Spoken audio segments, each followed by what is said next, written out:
प्रशिक्षण मंत्री चंद्रकांत पाटील यांनी भोरमध्ये केलेल्या वक्तव्यावरून जोरदार राजकारण सुरू झालंय। भोरमध्ये सत्ता जरी अजित पवारांची असली तरी राज्याचे मुख्यमंत्री फडणवीस आहेत असं भाषणात ते बोलले आणि त्यावरून राष्ट्रवादी काँग्रेसनेही त्याच भाषेत उत्तर दिलं।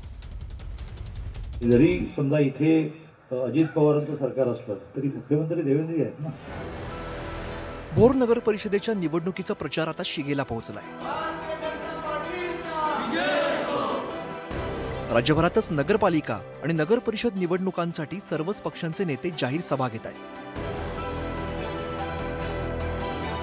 सत्ताधारी आणि विरोधकांकडून निवडणुका जिंकण्यासाठी प्रयत्नांची शर्त केली जाते। जाहीर सभेतील भाषणांमध्ये सत्ताधारी आणि विरोधक एकमेकांचा समाचार घेत आहेत। एक प्रमुख नेत्या चुकीच्या माणसाच्या नादी लागून मात्र काही ठिकाणी सत्ताधारी विरोधकांवरती नव्हे तर त्यांच्याच सहकारी पक्षांवरती तोफ टाकतायत। भोरमध्येही असंच झालंय।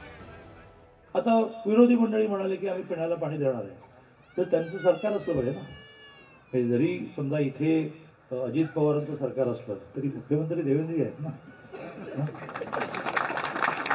म्हणजे अजितदादा राज्याचे उपमुख्यमंत्री आहेत, पण उपमुख्यमंत्री आहेत, मुख्यमंत्री देवेंद्र आहेत। त्यामुळे मला असं वाटतं की देवेंद्रजींना मतदान करायचं की अजितदादांना करायचं, तर सगळे आम्ही ताटात वाटीत आहोत हे मान्य आहे, पण देवेंद्रजींना मतदान करायचं असं आपण निर्णय करा असं आवाहन करतो।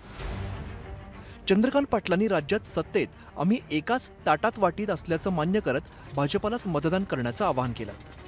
मात्र अजित पवारांच्या पक्षाला मतदान करू नका हे वक्तव्य राष्ट्रवादी काँग्रेसच्या नेत्यांना चांगलंच झोंबलं, त्यामुळे त्यांनीही पलटवार केलाय।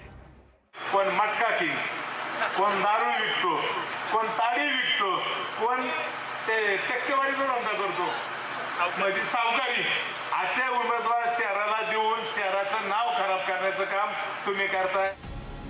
नगरपालिका निवडणुकांचा प्रचार संपण्यासाठी अजून 8 दिवस शिल्लक आहे। त्यामुळे सत्ताधारी आणि विरोधक एकमेकांवरच टीका करताना त्यांच्या सहकारी पक्षांनाही चांगले टोले लगावत आहेत। त्यामुळे थंडीत आलेली निवडणूक आता तापायला लागली आहे। संतोष गोरे, न्यूज 18 लोकमत, मुंबई।